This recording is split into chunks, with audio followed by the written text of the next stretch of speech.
All right, Jim, I think we'll get started, right? Might have some more join us. So welcome everyone to the October District 4 Fall Ball for Blues meeting. And thanks for joining us tonight. And I hope this will be a very worthwhile time we spend over the next hour and a half at most. And, we're excited to have some special guests with us. Let's just go through reminders. Remember this, we're recording the meeting. So if you really don't want your face in any recordings, go ahead and hide your video. And second is, remember, stay on mute so that we can all have a good conversation, and then we'll call on you, or you can unmute yourself if you have some question or comment. Got a small enough group, we really don't need to raise your hand. Just wait and add your comment.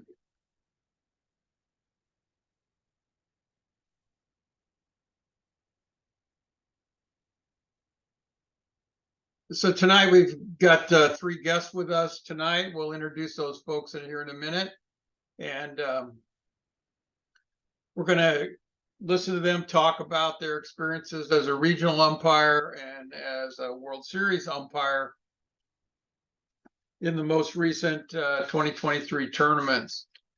And I think that Jim has some video examples from some of their game actions that we want to talk about, and maybe get their reflections on what happened in those exact plays. You remember last month in our meeting, if you joined us, we had a discussion about some of the things that happened at Williamsport, and so maybe we can get into those discussions tonight. So we'll see how much time we have at the end. If we have some more time, I think Jim always comes prepared with other things we can add in. Before we get into introducing the umpires, I want to make a couple comments about things that came out today from Little League headquarters. So, or in the last few days. So one is, if you're on the Little League email distribution, you would be getting this information in your email inbox. But I think everyone on the call here on the meeting knows about Little League's commitment to youth safety and the specific actions that we require through reviews of our volunteers, through a volunteer application process, review of your criminal background. Then each league president appoints volunteers for specific jobs, which are then approved by the board of directors. So that applies to umpires as well. And so any league that you're a volunteer in with repetitive contact with youth, you need to be an approved volunteer for that league. And there's an added requirement this year, which in District 4 we've been implementing in the past already, is that you must complete the training around the youth protection training related to child abuse and other crimes against children. So those would be covered in the USA Baseball Safe Sports training that most of you have been taking over the past several seasons. But now it's required that you do that every year, and that you produce that information for the league in which they're approving you as a volunteer prior to you becoming a volunteer in the program. So keep that in mind. Talk to your league president, your league chief umpire about that, and make sure you've covered yourself and you've kept the league safe in terms of meeting the expectations. So that's one thing I wanted to mention. The other relates to self-nomination for World Series and regional assignments. The deadline's been extended for that. If you haven't already submitted your application, I think we have 9 individuals in the district who've done that. you can go into the Little League umpire registry and submit your self-nomination. It's not only limited to U.S. or West region assignments. You have the opportunity to nominate yourself for a Europe, Africa regional tournament as well. So check that out in the umpire registry. Okay, I want to jump into the rest of our agenda here. So we've got our special guests. We've got 3 of them here. One of them is Ed Newbegin, California District 4. Everybody knows Ed, I think. He's been around District 4 for quite a while, and he was the softball regional in San Bernardino this past August or July. Was it, Ed? I guess. Yeah, it was July. So Ed's experience isn't limited to just this one regional. You know, he had a senior softball regional in 2012 in Missoula, Montana, and a softball World Series in Lower Sussex, Delaware in 2015. And then he also went to Europe for softball regionals at all levels in 2017.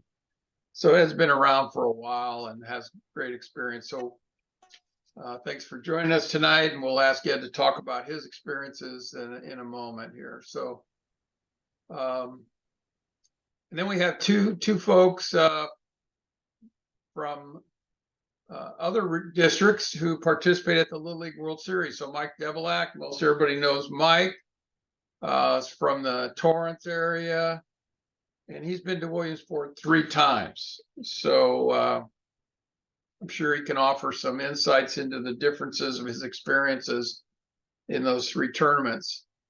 And Dave Miller from the San Diego area, District 31. This was his first time at Williamsport. So I want to welcome Mike and Dave to the meeting tonight. Before we ask them to say anything, it just give you kind of an insight into their experiences. So for Ed, you know, we all know Ed is positioning, right? You've got to be in the right spot at all the times.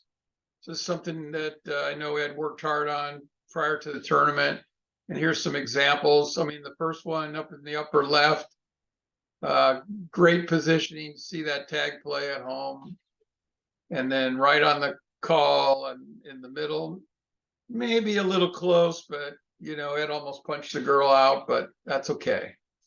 And then we've got Ed's eyes on the on home plate, waiting for the pitch to happen.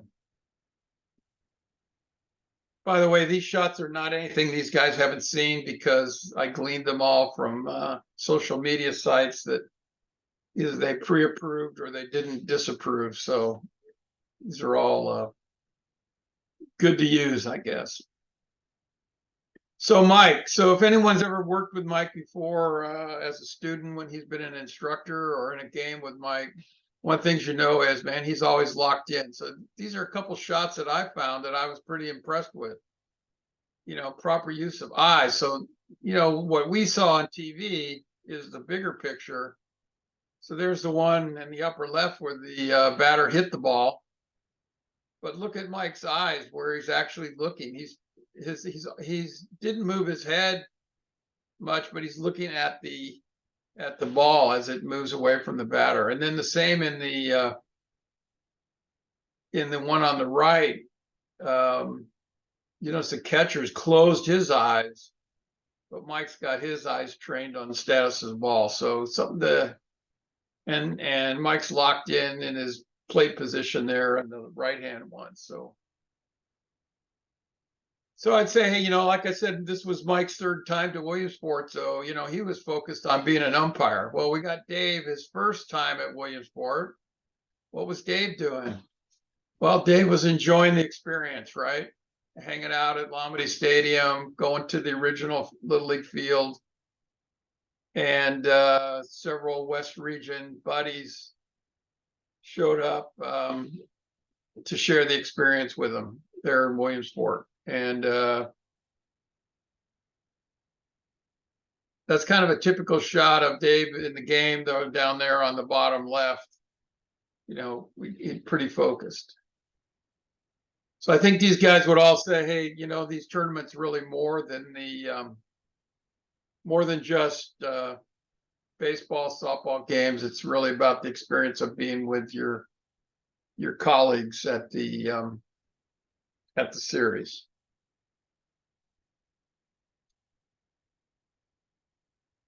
Okay, so I'm going to ask Ed. You want to start, Ed? Talk a bit about your experience in San Bernardino. Yeah, I'd be happy to do that, Don. Thanks for the invitation. I also want to thank all you folks who are showing up here, my fellow umpires who volunteer. That's what we're calling ourselves these days, because you're all unique among you officials. We're all out there trying to raise better citizens. So my own journey down there to San Bernardino, went through these other three tournaments that you mentioned as well. And it was really interesting to compare all those experiences, because in the other three that I went to, you got a sense that it was a very special time. We were all there for one purpose, but you also had a lot of private space. We all stayed in hotels or a hostel in the case when I was in Europe, and so there was a way to kind of get away.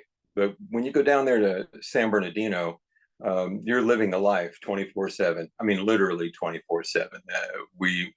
There were 10 men and 2 women there, and the 10 of us guys were all in that one big barracks room that the trainers usually stay in when the school or clinics are going on. And right from the start, I just felt like we were one big family. I've shared that kind of feeling with my brothers and sisters here in District 4, and we've had sort of that feeling when I went to the other major tournaments as well. But there was just something special about this one. It all started when I first got that call. I was a substitute call up, and I didn't even get mine until March. And right away, I was invited to join a Facebook Messenger group that was started by Antonio Medina, one of my crewmates. And I could tell by a lot of the crosstalk that was going on there that I was going to be umpiring down there with a lot of really special people. They all seemed to be of the same mind, and even though we all had different professions and backgrounds and even levels of experience, I mean, we had Ryan Fukumoto, who was in his 6th year of umpiring, 23 years old, and here he's working a regional. And we had Daniel Jandro, who is 75 years old, and God knows how many years he'd been doing it. And myself, this is my 33rd season, so it was an amazing mix of people, and yet somehow we all really gelled just right away. And I was very happy about that. It was a kind of more emotional experience for me too, because my first experience with San Bernardino was in 1992 when I went there for the week-long academy, being lashed by Cy Lavoti, the Western Region umpire-in-chief at the time. And the very first umpire drill I ever had was right there on the first baseline, doing an angle distance drill. I'd never been to any kind of clinic or anything before, and here I am at Al Houghton Stadium, standing on first base line. You spin that forward from 1992 to 2023, and there I am again at the Northwest Championship game, standing in that exact same spot. And don't think I wasn't just a little bit emotional about that. As a matter of fact, I still have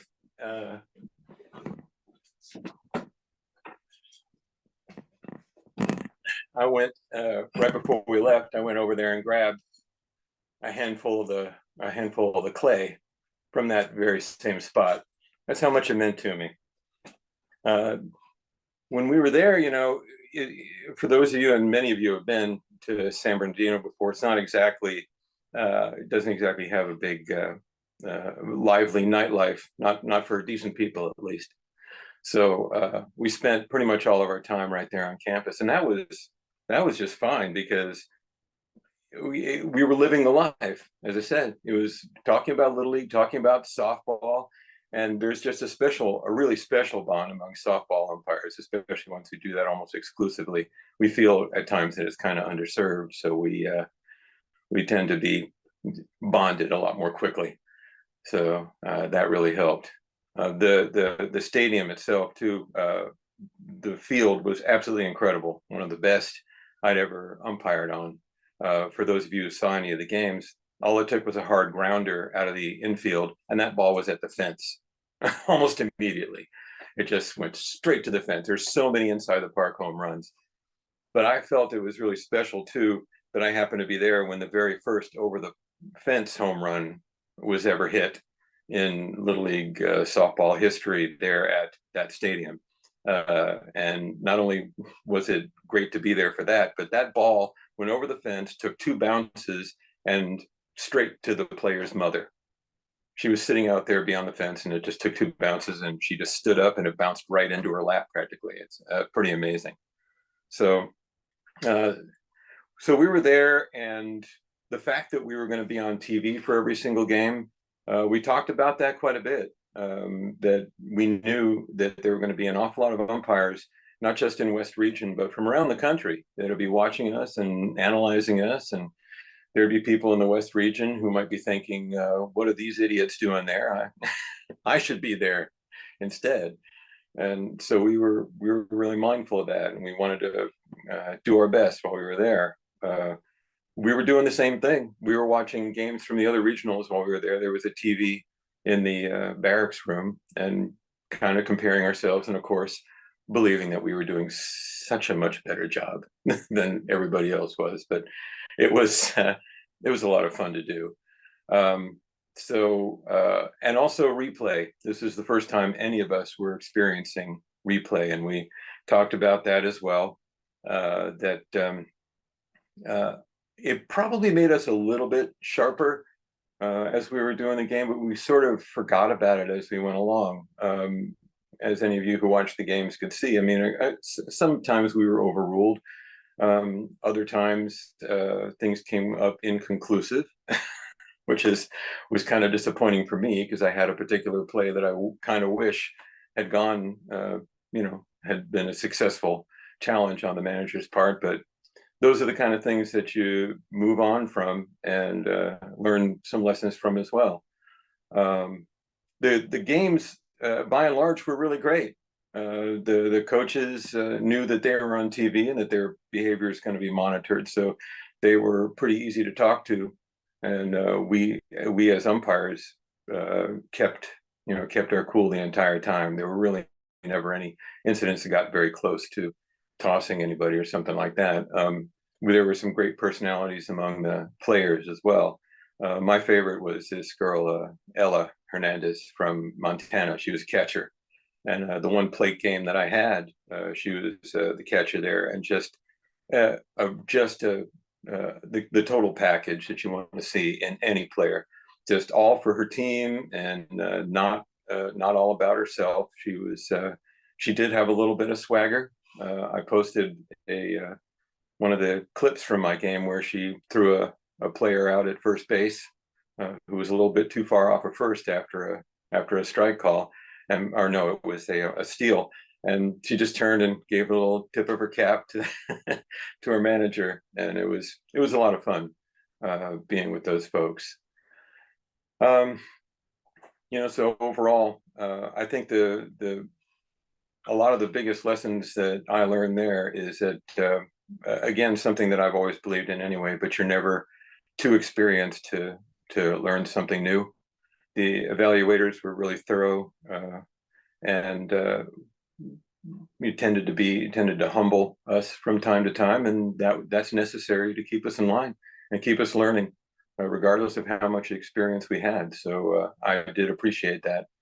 And another one and I guess the biggest lesson I learned too was, no matter what kind of expectations a person has in going there, and whatever my performance, or anybody who goes there, what their performance is, deal with what actually happens in front of you. Don't get too so wrapped up in expectations of what you think you deserve or think you should have gotten or whatever. Deal with what's in front of you and go forward and do your best job, and be very grateful for the fact that you've been given the opportunity. And I am really grateful. It's been, these 4 tournaments that I've been selected for have been really awesome and a great addition to my Little League experience.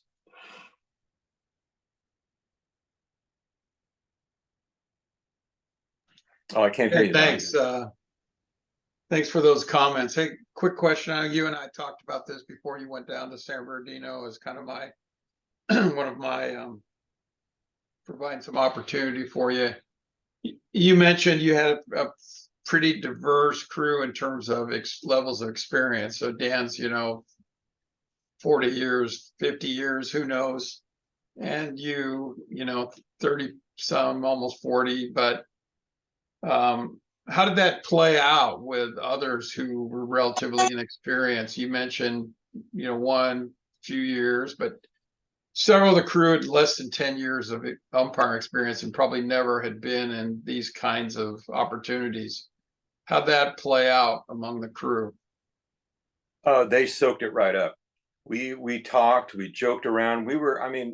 I know it sounds kind of cliche to say it, but we were a family. And Uncle Dave, Dave Miller there, was one of our umpire uncles while I was there. Uncle Dave is going to reiterate that. He saw us the whole time.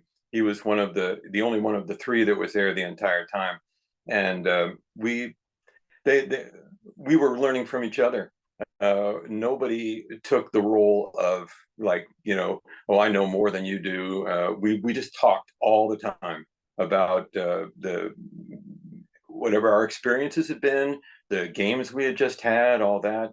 I have right now 9 brothers and 2 more sisters, in my family. That's just the way I feel. The other, we had another young man, 24 years old, Ryan, who was, less experienced as well. And we had Ray Valverde, who's a highly experienced guy. And I tell you, we just, when we went back to the barracks, we joked around and all that. I tell you what, Ryan Fukumoto, I was talking about Kyle, not Ryan, but Ryan, we hazed him mercilessly.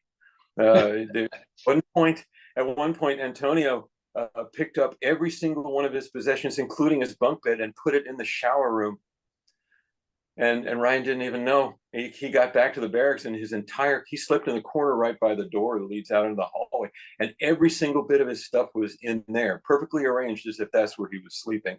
And the guy just took it in stride. After a while, I was going to say, guys, he's going to snap, but he never did. That's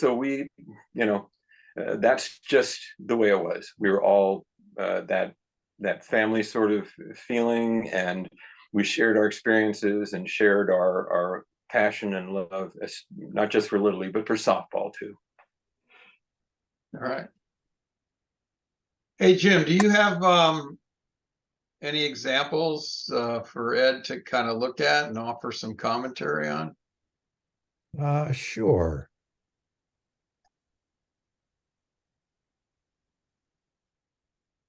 So I'll also offer for others. I mean, this would be a good time to think about your questions for Ed, and we'll get through a couple here, and then we'll move on to Mike and Dave. But Okay. So all 3 of these are from the Northwest Championship that Ed was on first base. And Don showed that slide earlier about positioning, and I think these 3 plays show it pretty well. Plus, also, I think he was challenged on 2 of them, and they were both upheld. So here's one of them.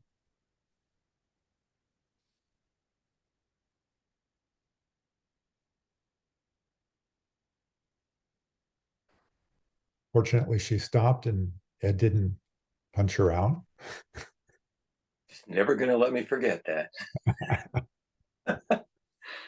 But nice positioning. Ball went to right field, and with softball, we know that a lot of times runners get thrown out at first base, and you got to hit that foul side of the field to get that call. Here's an, yeah, that was the same one. Hold on a second.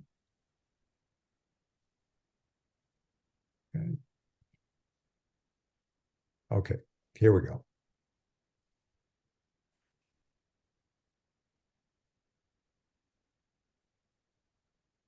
So we just had a walk that loaded the bases.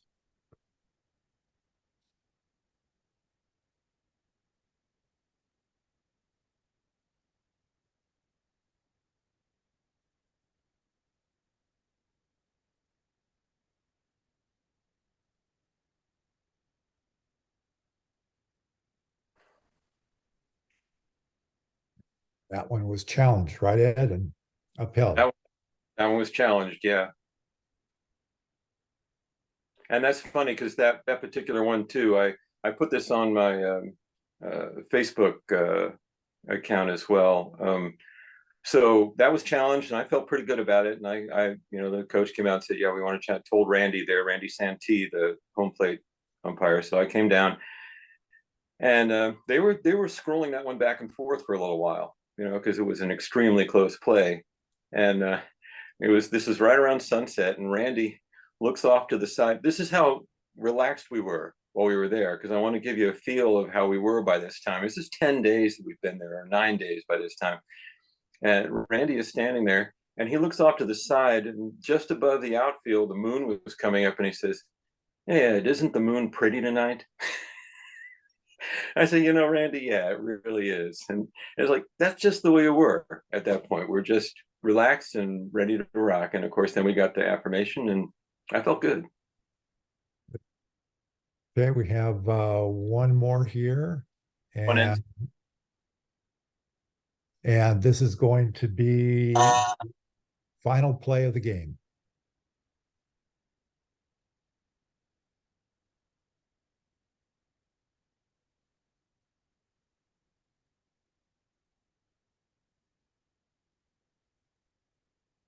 Of course, the first base coach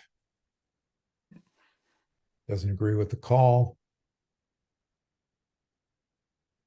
Girls are already celebrating.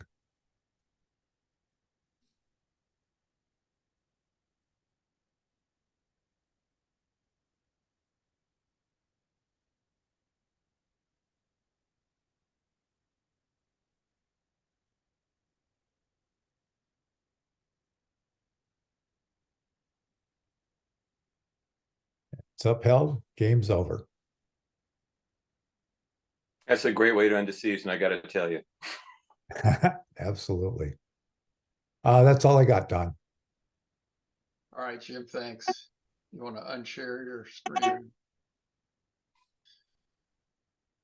All right, Ed, thank you. Hey, let's move on to Mike and Dave, huh? So,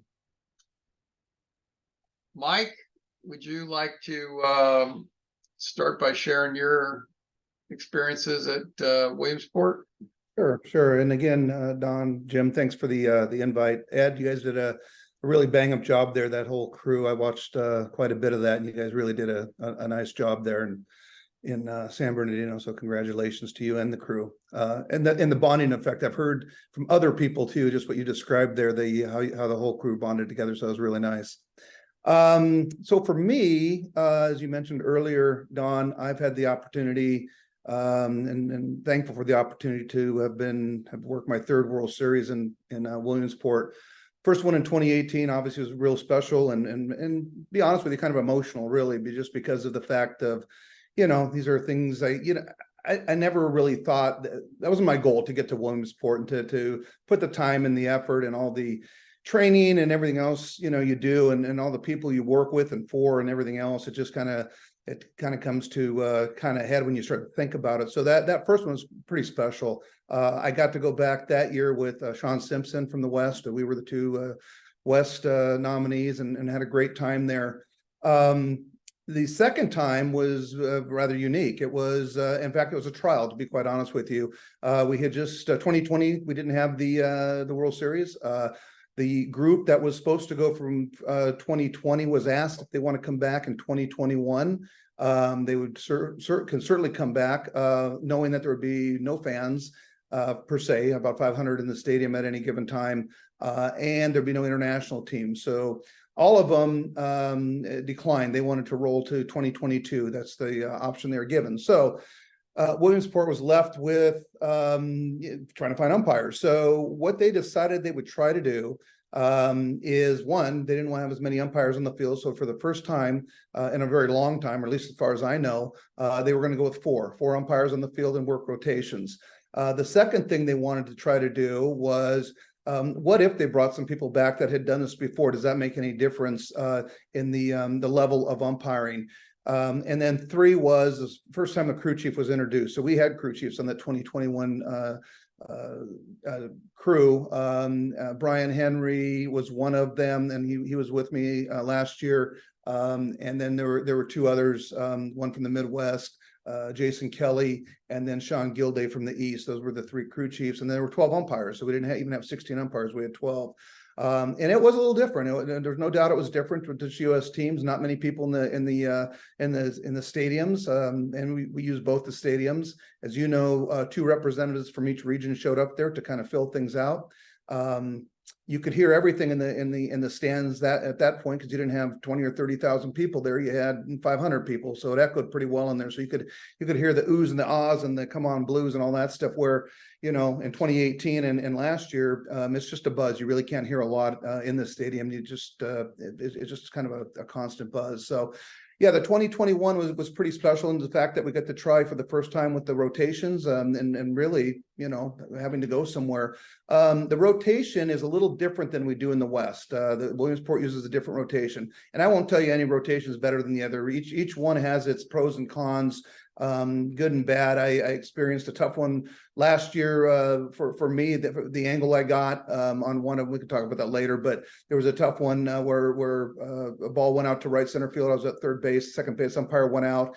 Runner from second we had a runner on second, so the plate umpire was locked. As soon as that umpire from second went out, I had to balance between second and third, and runner from second scored easy. The batter runner came all the way around to third base, and so I had him at second. And again, the angle I had on a play at third was not probably the best angle. Whereas if we ran what we call the Western Region rotation, I probably would have been waiting for him to come into me at third. So yeah, it was a Cuba team, and they replayed it, and it got overturned.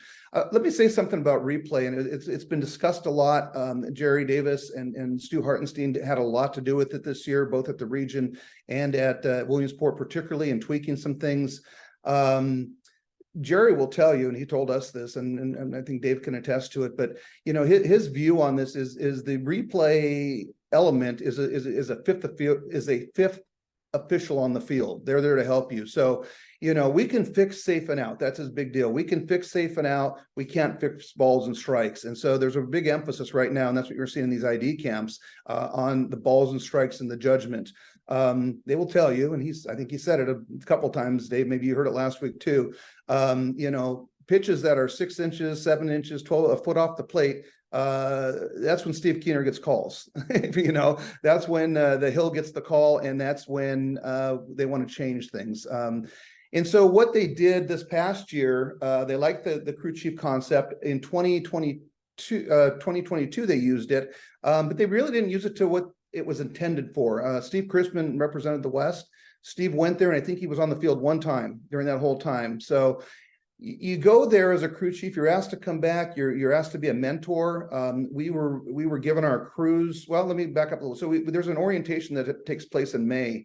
And so all 16, I'll call them new umpires or first time umpires are there, and the 4 crew chiefs that were announced are there as well. And the new umpires are put on the plate to see what their judgment looks like, what their mechanics look like.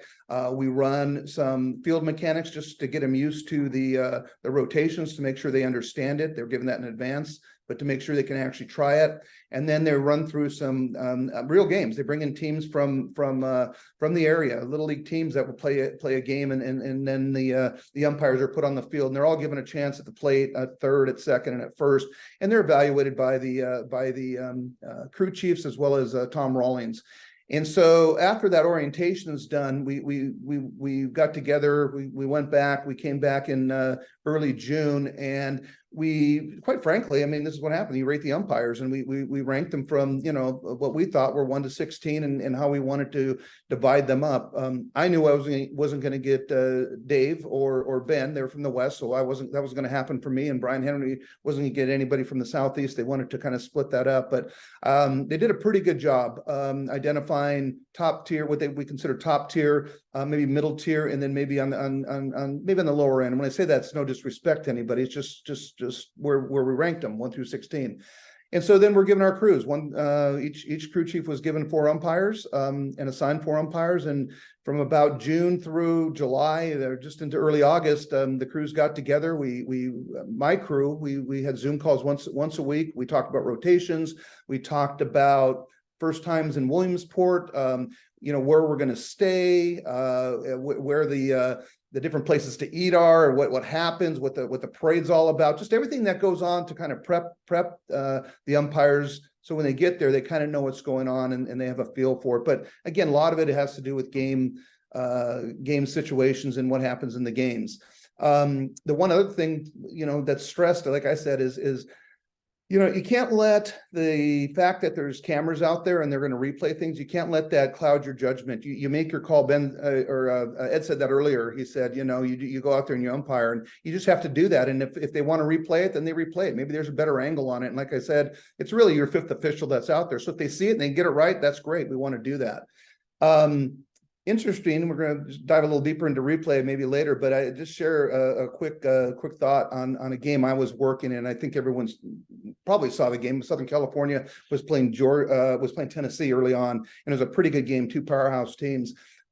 We had an umpire from Japan on the plate. We had an umpire from Puerto Rico at first base. I was at third base, and we had another a gentleman from the Southeast at second base. But we had a play early on. There was a play at the plate, and the way the replay works, the way we work it in Williamsport, we were told that the umpire that makes the call and the plate umpire will go back to the well, and they'll be on the headsets, two headsets back there. That was a change this year. We didn't have that in the past. So 2 umpires are back there, and you communicate with the replay booth. And then, you know, then they'll rule on it. They'll either uphold the call or they'll overturn the call, right?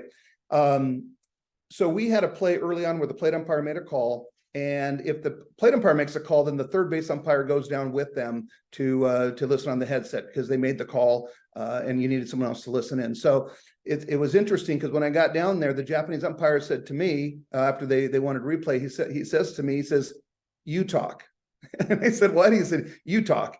His English wasn't that great, and where I'm going with this is you don't understand sometimes. You know you're on TV, you know there's 30 or 25,000 people in the stadium and it's loud, and there's a term we've used called the pucker factor, right? And really what we're talking about is, you know, you can get kind of lost in that sometimes, and particularly if it's your first time out there. That's one of the reasons they do the orientation, so you're not stepping on the field for the first time. You get a feel for it in May, and then you come back. But still, there's nothing like it in August when you step on the field and the hoopla and everything else going on, and just the loudness of it. So, and if you don't believe about the pucker factor, if you were watch the first game, the first 2 pitches of the first game of the very first pitch of the pitches of the tournament, and I can't even remember who was playing, 2 international teams on volunteer. A left-handed batter came up. He got in the box, and the umpire who's working that game set up for a right-handed slot. Believe it or not, for 2 pitches, and then he caught himself. So it happens, and even to the best umpires, it can happen. But where I was going with that replay thing was, so he said, "You talk." So okay, I'll talk, and so I got on the headset, and whatever the call was, I told him, and he came out, and he gave a signal out, or say, if I can't remember what it was, or upheld. And so, you know, you fast forward to later in the game, and a kid from Southern California hits a home run, and he's coming around the bases, and I had rotated into second base because I was at third. The second base umpire went out, watched the touches come around. And as I turned around to watch the player come around, all the kids around the plate, he touches the plate, and all of a sudden, I don't know where the ball came from. I think the plate umpire gave it to him. The catcher has the ball, and he's standing on the plate, stomping on the plate, holding his hand up. He's like appealing that the batter had missed the plate. And right away, you know, again, knowing the pucker factor, knowing the two gentlemen on the game, I could see the look in their eyes was a little bit like, uh-oh, what's going on?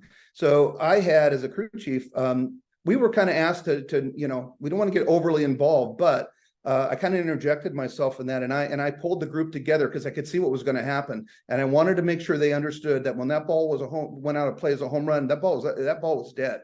They had to put the ball back in play if they were going to appeal that. That's the only way they could appeal it, and they both understood that. Went back. Tennessee knew very well what they're doing. The coach knew. He was trying to buy one. So they go back. The coach calls timeout. He comes out on the field. He instructs them what to do. They go back. The umpire puts the ball in play, and they throw to the plate. And the catcher steps on the plate. And the plate umpire looks down at the first base umpire, and he gives the out sign. He says he missed the plate. And I could tell you, all hell broke loose right there. And I could just see this thing kind of going south really fast. So here comes the Southern California coach. And again, knowing what's going to happen. And again, we were asked not to, I mean, as crew chiefs, we had kind of limited roles, but again, seeing what was going to happen, I came down and because he had said before, you talk, I don't know, I took upon myself, I guess, to take the headset and get on with the because I knew what they wanted. They said they wanted to appeal. They wanted to check whether he touched the plate or not. And so I got in the headset, and of course they overruled right away. They said absolutely touched it. And so I said to the plate umpire, because again he was the one, in theory was going to make the call. I wasn't part of the call. In theory, the first base umpire should have come down, but I could see he was stuck at first base. He wasn't coming. And so I turned to the plate umpire and said, okay, we're going to have to tell the coaches that this has changed. You need to talk to the Tennessee coach, third base dugout first, and tell them, what we're doing. And then we can tell they'll see, and we can, if we have to talk to the California coach, we will. He says, okay. And as soon as he turns around, the California coach is there. He walks to the California coach. And I could see the Tennessee coach coming out. He hadn't signaled anything yet. And as I'm walking to the Tennessee coach at third base, he signals safe. And he starts coming towards him. I said, look, they replayed it. And I was on the headset. He touched the plate. He says, are you sure? I said, they saw it and they overturned it. So he touched the plate. He says, okay. And so right after that, then they go back and they appeal the runner missed second base. And that was my call. And so again, I came out kind of, what we teach in the West is that's my call, safe. And that was the end of it. Not much on that. But I will tell you, when we got in to do the debrief after, and we have post games on all of these, the first thing, and Stu Hartenstein's part of this as well, but I said to the crew before we went out there, I said, this is gonna be a big game. We really got to stay on our game. We got to do our thing. And when we got in there, I said, look, guys, before we get into this, I got to tell you, man, when we're going to make a call like that, I said to the first base umpire, you got to be 100%, 1,000% sure you see, what you saw. And he said to me, he says, Mike, I was 1,000% sure. I was 1,000%. He missed that. And then, my son had sent me a picture from ESPN, and I said, that's not 1,000%. He's touching the plate right there. That's what they're seeing, and that's what they're overturning. So you can't make that kind of call if you don't know for sure. Anyway, the end to the story is now I'm thinking, you know what? I stepped way out of bounds on this stuff. I wasn't supposed to get involved in some of this stuff. And so when we do a debrief with the crew chiefs and Tom Rawlings and Jerry every night after the games back at the hotel. And with that, then first thing I said when I walked in, Jerry hadn't come in yet. I said, look, guys, before we get into this thing, I'm going to apologize right now. And if I stepped out of bounds or I did something I shouldn't have done, I know we talked about it, then then I'm sorry, man. But this thing was kind of, going south fast. Jerry walked in right as I was saying that. And he said, he heard me say it. And he says, you know what? That's why we have crew chiefs on the field, because when stuff goes south, we need somebody there who's experienced, who's done this before, and it's not going to be a deer in the headlights. So I think what you're going to see going forward, what he's pushing is what they're going to do what they do in the professional level. They're going to have probably next year, you'll probably see the crew chiefs take all the calls. They'll be the ones on the headset. along with the umpire that made the call. And if the crew chief made the call, then the plate umpire will probably come with them to talk about it. But yeah, so I think from a crew chief standpoint, you know, there was a lot of new things that came out in that and how we do it. We, as you guys saw, we worked games, not just one game. We were in day 3 actually, and that was interesting too, because what happened is day 1, there were some, you know, probably some wide strikes. We came in day 2, and Tom pulled the crew chiefs aside and he said to us, he says, you know, we had some tough calls yesterday. He says, but you know, are you guys ready to go? Because you're going tomorrow and you'll be on the plate tomorrow. And so that Friday, all 4 of us worked the plate, and we worked all the games from that point on, rotating through the whole, you know, 3rd to 2nd to 1st, and got some more plates in there. But we were actively part of it. And again, I think what's going to happen is you're going to see in the future a crew chief on every game. That's going to be a thought, to have somebody with some experience, somebody that can settle things down, that can kind of take control, you know, going forward. So I think that'll probably be what you see going forward. You still will see the 16, as I know it, you're still going to see the 16 umpires invited, the first time umpires, and then you're still going to have 4 crew chiefs that will head up each of those, just because of some of the things that happened, you know, this past time. And there's other examples. The other crew chiefs did things that were somewhat similar to what I did, but again, just a little more involvement than you'd probably seen in 2022. So I don't want to ramble too much on that. I just thought I'd share some of those experiences with you from a crew chief standpoint. Hey, Mike, great. Thanks. Appreciate that. So Dave, sorry we've been having you wait here, but how about you tell us a bit about your experience there as a first timer at the World Series? Well, first timer, obviously, anything you can imagine it being, it was. I mean, it's the World Series. You're on the big stage, and anything you can do to prepare for it certainly helps. I had a couple of things that helped me that I can give some advice on, but it was amazing. We got really lucky with the weather. There was only really one hot, humid day, and we actually had an umpire that had to excuse himself after I think the 3rd inning in one of those games. But every other day was, you know, low 70s, a little cool, and I just can't tell you how lucky we got with all of that. I will tell you that I had as much fun off the field as I did on the field. Yes, there were some great moments on the field. But off the field with the umpire crew, with the fans, with the young kids that were out there wanting my pens and pictures and autographs and all of that stuff, just made the experience amazing. Some of the moments on the field, obviously, I was blessed to have on day 1, Japan and Cuba, their first game at the Little League World Series. It was a no-hitter, and in Japan, that won the game, only had 1 hit. And I was at second base for that. So that was an amazing game.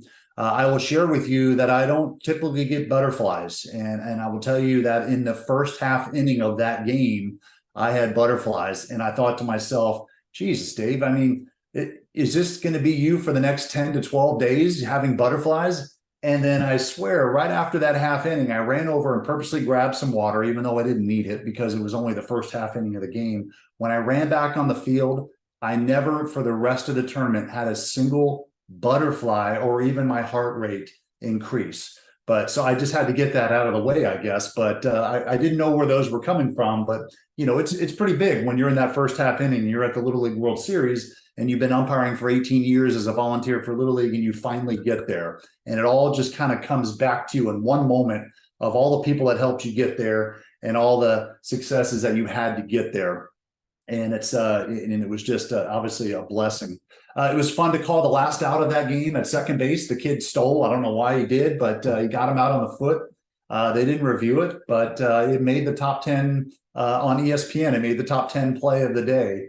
It was number 10. And it was funny because I was having a beer later that night with my umpire crew, and I looked up and I went, hey, top 10 plays. Let's just take a look. And sure enough, number 10. And I thought, well, that's funny. That's the game that we were on. Wonder what play they're going to show. And they showed the throw down to second base with the out, and I come up and bang him. I thought, how was that the play of the day? But it was fun because it was a 1-0 game. So that was a lot of fun. The MLB game, I had the plate on the MLB game on that Sunday. That's when the Phillies and Nationals flew in. It was funny because I'm in the third inning and I'm over there on the line between innings, and I'm looking out and taking it all in because that's what they tell us to do, and that's what I would advise anybody to do.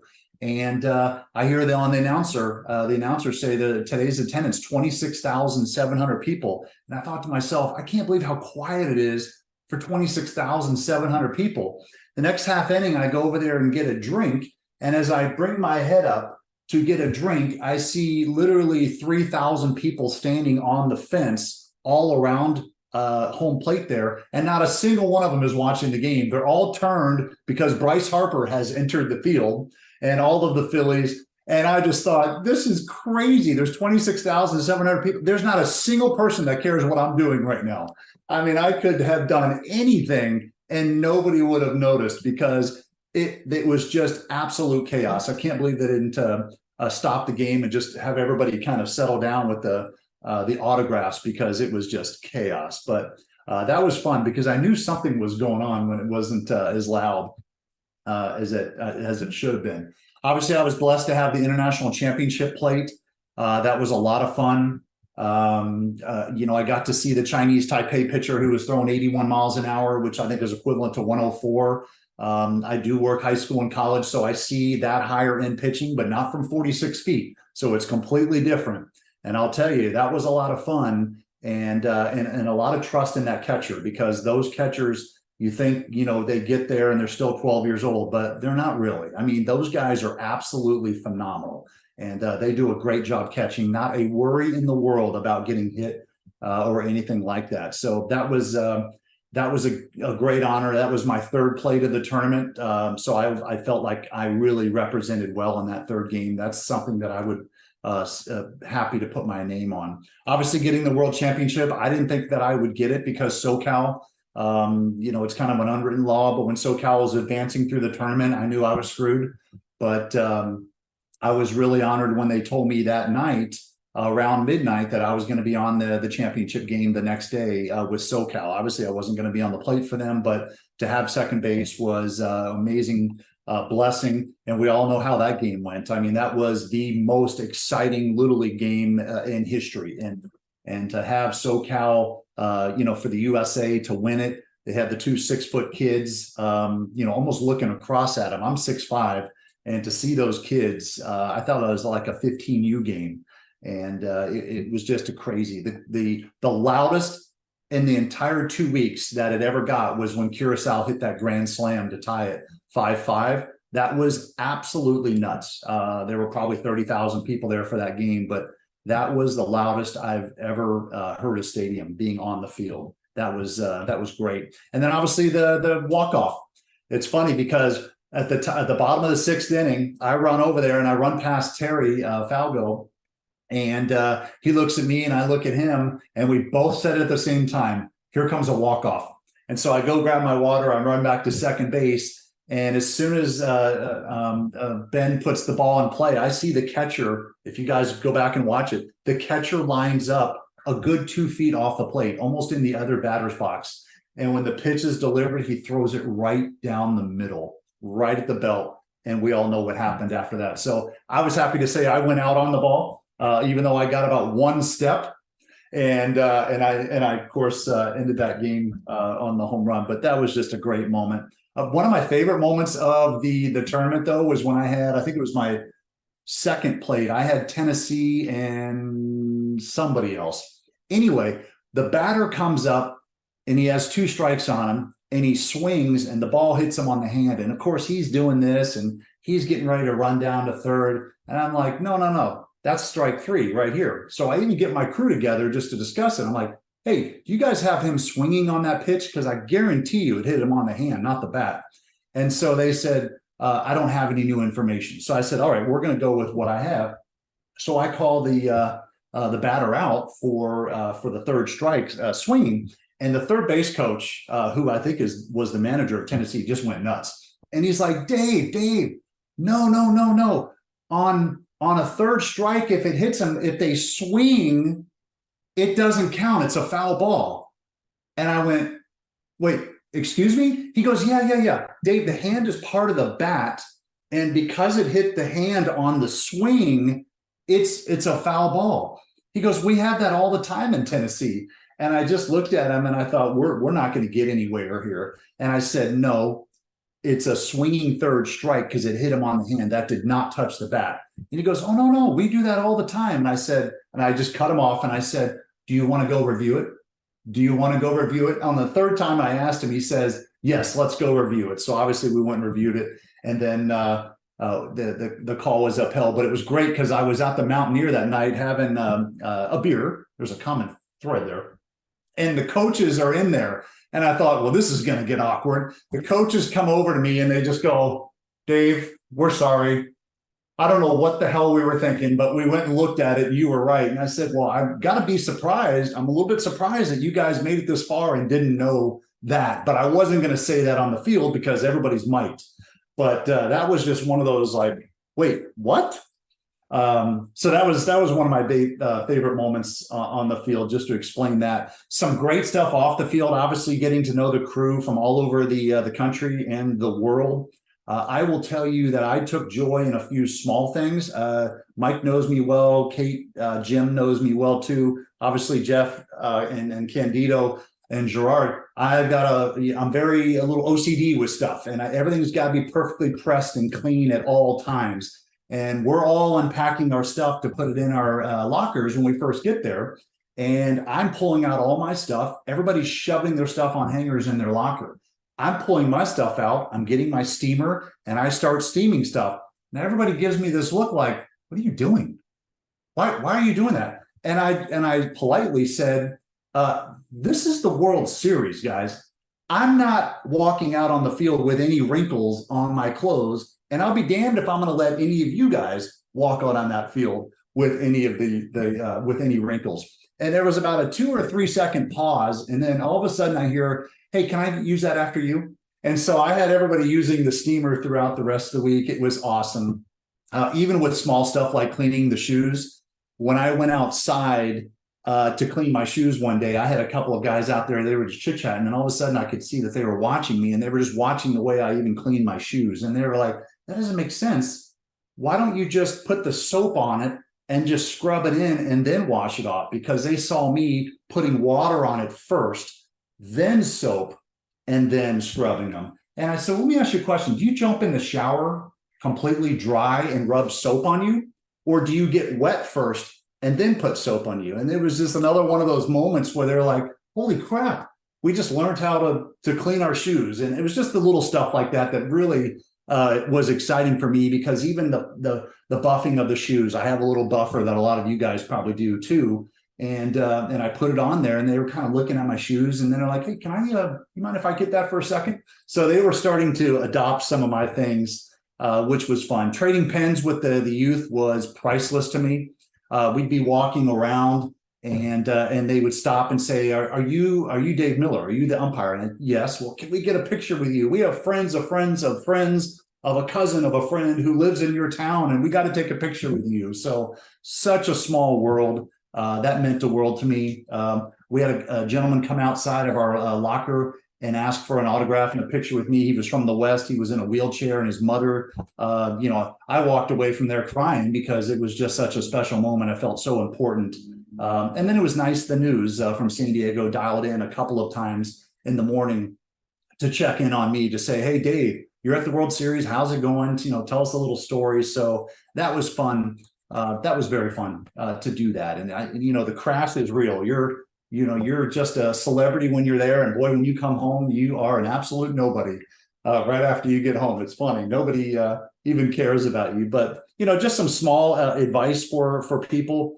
If you ever are aspiring to get there and want to get there, go see one of your friends. I did that in 19 when I saw Ham Estrada and Brian Rounds and Jaime Perez. That gave me an excuse to go there. Anything that you can do to prepare for that 26,000 people is going to help you down the road. And just going there and getting the lay of the land and how huge it was really helped me when I got there to kind of say, yeah, I've been here before, but not as an umpire, but I know what's going to happen in this process a little bit more. So That was great. I would also offer to get out of your comfort zone. And what I mean by that is when you want to get better as an umpire, you want to grow as an umpire, the only way you're going to do that is to get out of your comfort zone. For me, I did Little League for 16 years, and I decided I'm comfortable now. I need the next thing. So then I went to the high school level and I did that. And then after high school, then I got comfortable there. Then I went to college. So I'm constantly pushing myself out of my comfort zone to get better, so that when I come down to Little League, I'm not worried about the game, right? Because it's just a Little League game, but I'm actually able to enjoy myself. I can't wait to get to Little League because it's my happy place, right? The other ones are a lot more stressful, but this is the happy place. So if you want to get better, think about getting out of your comfort zone. Obviously, going to the camps is huge, and staying involved in those. I'm leaving for a camp in the morning for 4 days in Irvine. Again, I'm always working to get better. There is never going to be a time where I'm perfect. And so I want to keep controlling and getting better on that. And then I just lastly have two sayings. I've always said that, you know, and people laugh at me because I'm in the gym 5-6 days a week and they're like, Jesus, it's the off season. And I always have the saying that if you think about it, it's never really the off season. It's the preseason. So even if the season just ended and you have 4 months off, don't think of it as the off season. Think of that as your preseason to your season. So I'm always working and always staying in shape for that, because another saying that I've said is you don't umpire to get in shape.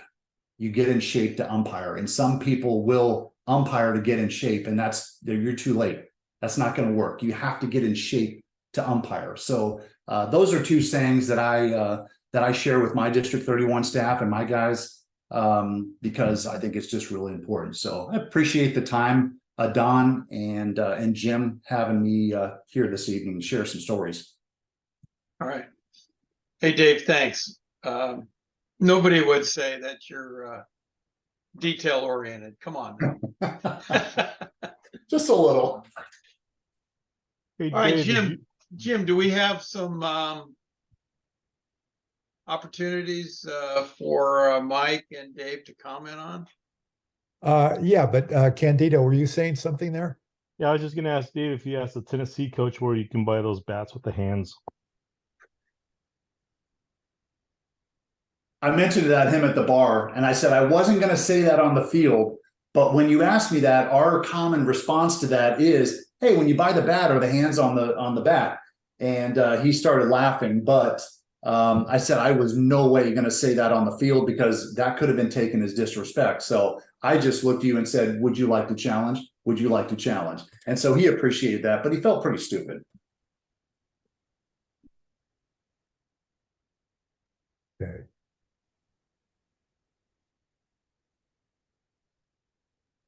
All right, Jim. Yeah. Okay, so let's get to this. Okay, so, and we would love your comments, Mike and Dave, on a couple of these. So these are some videos that we watched last month when we had our Fall Ball for Blues and had quite a spirited discussion about, does any of this warrant, ejection warnings, etc. And then we also had a discussion, and this is where would really love your input. How would you handle something like this in a regular season versus at a World Series or a regional?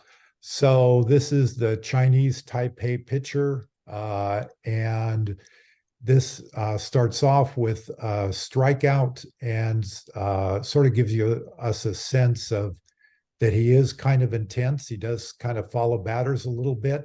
And then we're going to focus on the next strikeout.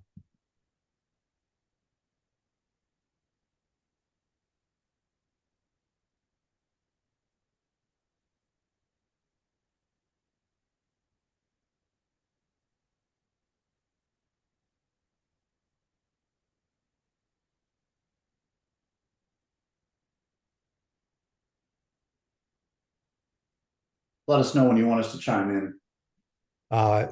Video will end here just in a sec. Okay.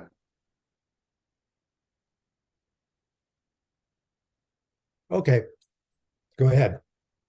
I will, and Mike will probably say the same thing. I will tell all of you guys, as much as we were reminded, this is the World Series, less of a baseball tournament, and it's more of a sporting event, is what we were told.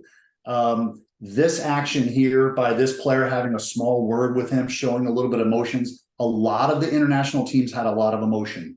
That is not something that we're going to, I use the phrase picking up a stick. That is not something that we're going to try to over umpire unless there is something that's, crosses the line. But we're going to allow these players to do certain things that we probably wouldn't do in our own all-star league. And that is because it's nationally televised and ESPN wants the story. They want to see the passion on the kids. And I don't know if you have the video, but we have one at where's the play at the plate, and the catcher actually pumps like 2 fists on top of the runner who was thrown out at home. That's another example. Regular season, all-stars in our own district, we probably give some warnings, but there's just some things you just don't view here at the biggest stage. Mike? Yeah, look, when we walk in, and every year this happens, Steve Keener talks to the umpires, and he makes it very clear, thank you for being here, but they're not here to see you. And, we don't want any dramatics. We're not told we can't eject somebody, but you also got to understand, even in the stands, the Asian teams, the enthusiasm their folks have, the Latin Americans, these people are fired. The US fans aren't like that. The US fans aren't jumping up and down and singing songs and having chants and everything else. So you got to understand these are different cultures. There is some intensity to this. These kids have played at a high level, and they're playing some of the best teams. And again, if we're going to talk about that thing maybe in a minute, that play at the plate, I can tell you, we talked to the umpire who was on the plate on that, and what had happened. I think it was 2 Latin America teams, if I'm not mistaken, and there was some. Look, I don't speak Taiwanese, and I don't speak a lot of Lithuanian or some of these other things. I just don't speak that, and I'm not very good with my Spanish, so I can't sometimes tell what's being said. And as much as some of these players will tell you they don't speak English, they understand English pretty well, at least some things. So, but having said that, the emotions and what they're saying, you don't want to assume anything. And look, the kid's fired up. Like Dave said, maybe in an all-star game, a local district game, maybe you warn some people, but at this level, unless something really gets out of hand, are you going to really, maybe do something? So yeah, I would say this thing, he's fired. Hey, there's a little kid from Japan, the first baseman, that kid ran all over the field, fouled all behind the catcher who's running to get the ball. I mean, they're just fired up. They have a good time doing it, and they're very enthusiastic. They're happy to be there. Some of these kids have never been to America before. So there's just a lot of things, a lot of emotion going on. And again, sometimes you just have to umpire. You can't do it by the letter of the book. You got to do it by the spirit of the rule and what's going on and what they're doing. Are they really, what was the batter threw the bat that one time? Are you going to eject him? The kid who struck out, he kind of threw his bat off to the side, right? On that first strikeout. So, just some of this stuff, you got to umpire, and you just can't go out of control with it. And you can't start making it about you. And safety is important, but there's a really fine line to this. Okay. Well, you both mentioned that this play right here. Curacao and Venezuela, 2 Latin teams. Yeah. Before you start that, Jim, I'm just going to tell you, there was the plate umpire, we talked to him, there was some banter going on, and you can't see it, between the batter, and I think that's the kid right there. Maybe he's on second base. No, it's the second base kid. He's the little kid from Curacao who's really a fire plug. He was their pitcher and everything else. There was some banter. They were going back and forth a little bit at the plate when he batted. They kind of going back and forth at each other, not in a bad way, but something was being said back and forth between them, is what the plate umpire said. So go ahead and roll it if you want. Okay, and this is the same way. This will be a strikeout first, and you can just sort of see how intense these kids are, and then we'll have the play at the plate.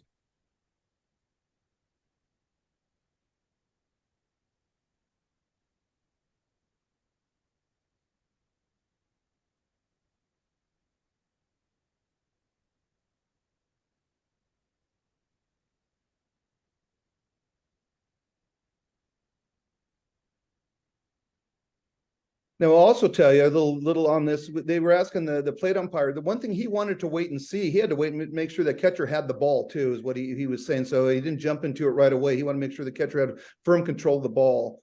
But there was some discussion on this after. Yeah, should he have stepped in to try to separate just to show that he was, working his game management?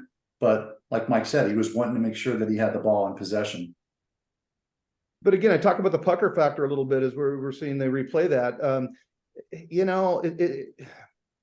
You get there and you don't want to over officiate and you don't want to under officiate. So really, I'm going to tell you, you're kind of in a tough spot in some things like that, when those kind of things happen, particularly this, I can't remember if this was his first plate or maybe his second play. I can't remember where in the tournament we were, but you don't want to be that guy, right? You don't want to be the guy singled out. You don't want to be, but you still want to umpire. So it's a really tough spot. If it was me personally, and I've been there before, I might have said something, or at least brought the coach and the interpreter, because again, I don't speak Spanish, so I probably would have brought the coach on both sides, because what he witnessed early, he told us, he said they were going back and forth saying stuff. He goes, I don't know what they were saying, but the batter, number 10, when he was batting, and the catcher, they were going back and forth a little bit at each other. But he couldn't tell what they were saying. He couldn't even tell if it was just joking or what they meant by it. But they were talking to each other. So when he scored, he must have said something to the catcher, because the catcher was pretty fired up when he tagged him out.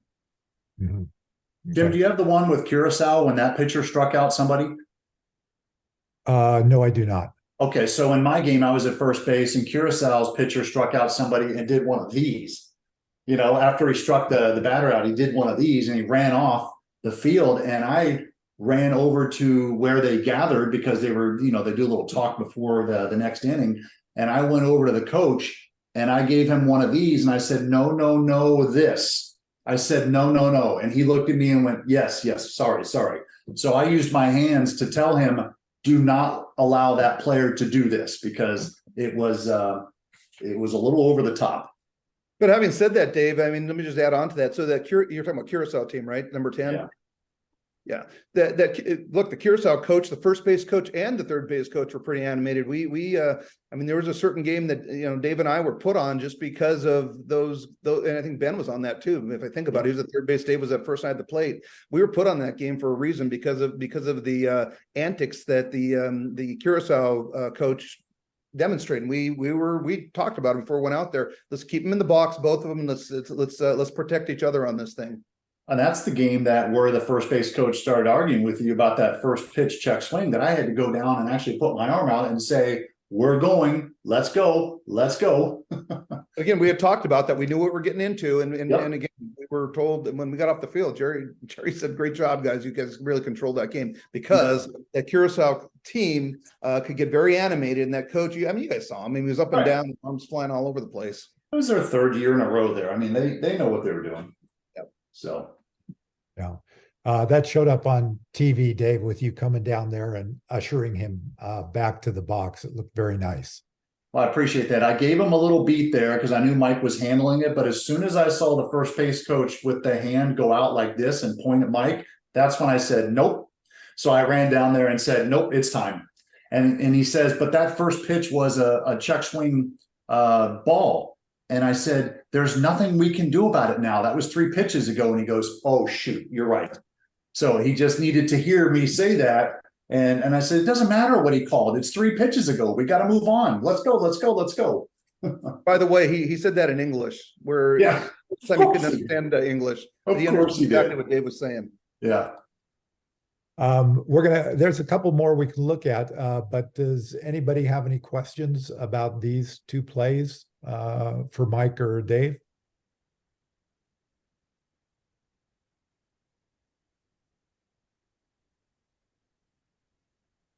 Just all comes down to managing personalities, not drawing too much attention to ourselves. Okay, so this is Curacao Final and game. California.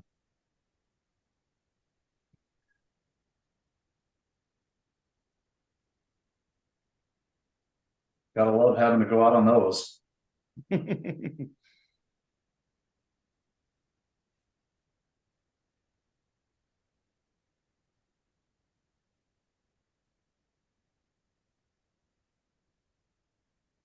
So Mike, this sounds maybe a little familiar to the play you were talking about earlier. Yeah, the rotation, right? Yeah, Look, it's a tough rotation because the way this works is the reason for it, and we have third base or second base balancing. Second base would balance if first base went out, then the second base balances first. If third base goes out, second base is balancing, or if second base goes out, in this case, third base is balancing second and third, and it puts you in the middle of the field. And in theory, the way we have run it in the West before, and again, I'm not saying it's the right way or the wrong way. Normally we might have the first base umpire trail a runner in on that, so that could leave the third base umpire to maybe get a better look at that, because look what he's looking at right there. I mean, he's got a third baseman swiping a tag, and you don't get a great look at that. You really don't. You got to call what you see. So it's just one of those things. It's a function of the rotation, good, bad, or indifferent. What they want to have though is they don't want to have the plate unattended. That would be a bad thing. And if somebody blew a rotation, or if third base rolled up for some reason, they just don't want to have the plate unattended. And that's really the premise by this particular rotation, that you can balance on a 60-foot diamond. I mean, if we were on a 90-foot diamond, I guess the theory is if you're on the inside there, you're going to get maybe potentially that same look if you were working a two umpire system. So, there again, pros and cons to it, good and bad.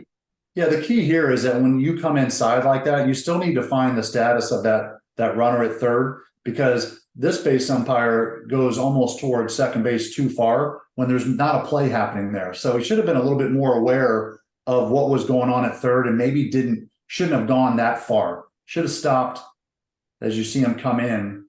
so he's looking Yeah, he's looking at it there. Keep going. Let's see. Takes his eye off and he starts just running to second and assumes that runner is coming around to score. So his status is not still. He should have probably looked over his shoulder one more time and then drop stepped and got the best angle that he could have gotten. But he's coming to second base, almost gets hit by the throw, right. And he sees that runner at first base. He's on the bag. He's not coming to second. So Yeah. one more check of the status of the ball or of that runner at third would have helped. Right. That's And the I other challenge with this sort of rotation. As you're coming inside, if that ball's coming from either like the second base or right field, I mean, you could be in the line of fire on that. So in theory, I mean, if he could have come in and cut in a little deeper towards the pitcher's mound to Dave's point and glanced over his shoulder, that runner at third, once he's sure that he's gone all the way, then he can start cheating back to first. But you can see the runner on first base isn't going anywhere, so you can pick that up. But maybe a little late getting in there, and look at the angle he's taking to get in there. He's almost going to the cutout at second base, where he really needs to be maybe hitting to the pitcher's mound or in that area to balance those two bases. Yeah. And he would have had a good angle for that throwback. So this is essentially a line drive that bounces, well before the center fielder. They want you going out on those? Yes. So we were told if there's air under the ball, we are out. Okay. And so we even went out on base hits. I would never in 1,000 games go out on that ball, because I know I check over my shoulder all the time. I know that wasn't the center fielder playing in, but we were told to go out on everything. And one of the reasons is because they can't review catch, no catch. So they'd rather have an umpire go out. What they can review and fix is any play at any bag. And so I think that goes a lot to their reasoning on just go, because we can't review it. We're going to have to go on you being close to that. Mhm. Yeah, Dave, to your point there, you said Tom's words verbatim. If there's air under it, we go out. That's exactly what he says. He said it at the ID camp the other day too. Yep. But also to your point on that, the other thing that can happen, particularly at this level, a line drive, which you think is absolute base hit, these kids can flat out play. I mean, you saw the pitchers that throw 80 miles an hour, 75 miles an hour. These kids on the infield and these kids in the outfield, and the way they can run, it's not Saturday afternoon at your local league. I'll tell you that. These kids, some of these kids are too big to be playing on this field, like Dave said. Absolutely. So it happens fast, and these kids come out of nowhere. So the last thing we want to have is a diving catch where we thought it was a clean base hit and no one saw it. So that's the other reason they're sending them out. Yep. Okay. Okay. Jim, we've got time for one more. I think we've got about 6 minutes left in our time, so. Okay, and I think this is one that Dave was on this game. And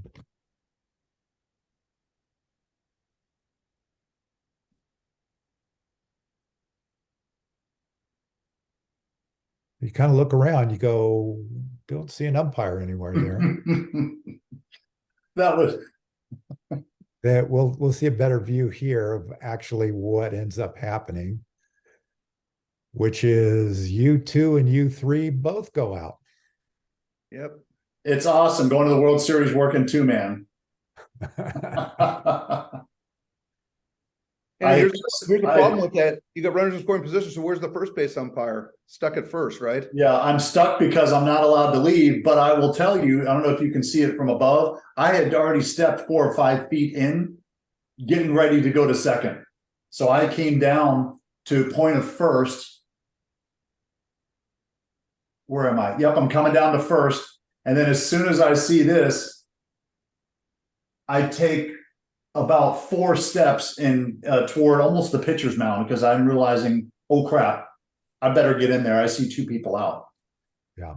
Kind of took us by surprise, but you know what? It happens. And they knew, and the rule is if the U2 says that they're going, it doesn't matter if you're going, you give it to them.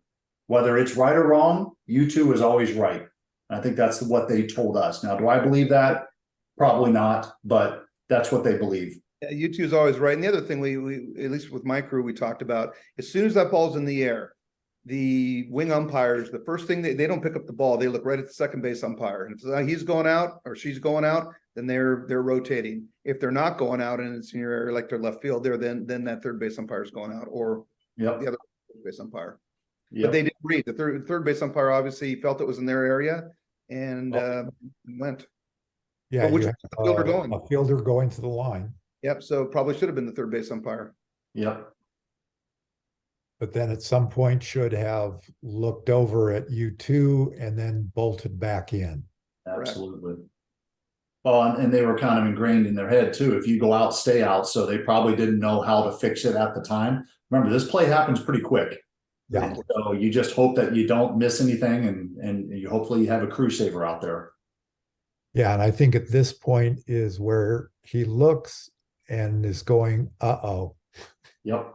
We're both out here. Yeah, and the problem is this throw could have been going home. And so plate can't go anywhere. Right. And you're halfway across the field, Dave. Yep. Yeah, my batter runner had gone to second. And that's when I looked up and went, oops, Tracy's not there. So, yep, luckily nothing happened on that. But, you know, you got to remember, a lot of these umpires that get to this, now we're blessed because we're in the West and we work 4-man all the time, but a lot of these other umpires work 1- and 2-man. And when we went there in May for orientation, they were blown away with mechanics of 4-man. And there was, you know, they were stressed out about it. And so, you know, the guy from Colorado that we had been doing it for 30 years and was used to working 1-man for the last 25. So it was a big experience and a change for a lot of these people to learn these rotations and add 27,000 people. It's tough. Again, we're blessed in the West. We do it all the time. We just go where we go because that's naturally where we go. We don't know why. It's just because that's where we go. We know where to go. And that's the difference between us. All right, Jim, thanks for those videos. Those are great examples of what's going on there. So Nice job, Jim. thanks, Mike and Dave, for your comments. I guess a couple takeaways, right, is you know, the mechanics used at the World Series they're built around a couple things. We've talked about this in our fall ball meetings. You know, you've got replay on many things, so and no replay on others. So mechanics are modified to kind of fit that. And then you've got different umpires from different places. And then for those of us who have had the opportunity to umpire, you know, I've been to Europe twice and then talked about Ed going there, Gerard been there, others. there are cultural differences around the world that American umpires need to understand, and there's no way to know that until you get faced with it. So you have that at the World Series, just as I had at the regionals I did in Poland. So great comments. I think we all appreciate your insights into the World Series experience. And Ed, thank you again for your comments. So I think we've come to the end of the time. Are there any questions out there that anyone has for these folks?